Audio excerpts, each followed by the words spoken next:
that having a man bun or wearing hat leads to hair loss? No, yeah, that one's a no-go there. And the reason I was looking this up, my mom always used to tell me that. She's like, don't wear a hat. You're going to go thinning or you're going to go bald.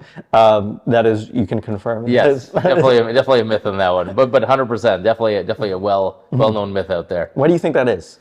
I think it's just more pressure, right? Probably just like man bun, you're kind of stretching out the follicles, or it's probably just parents not liking the man bun.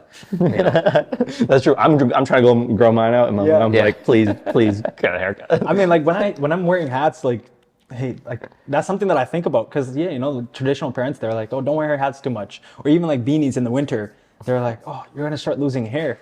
And then my uncle, who's already starting thinning in his hair, he's like, oh, just wait until you're my age. Oh yeah, all those days that you wore a hat that you wish you could have taken advantage of that head of hair. Yeah. Exactly.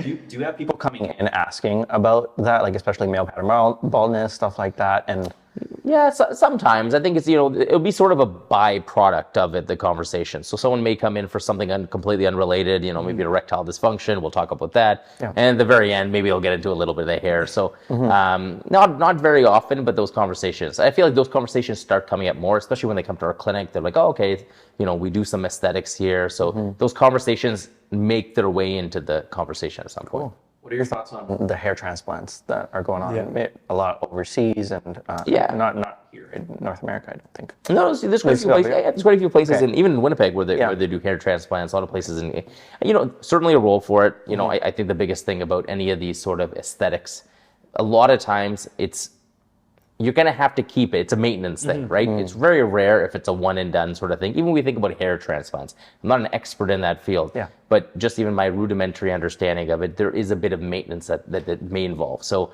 as much as these things may say, hey, get your transplant, you're good to go, there's still a maintenance process. So if you're going to do something like that, just be prepared to be committed to what it entails.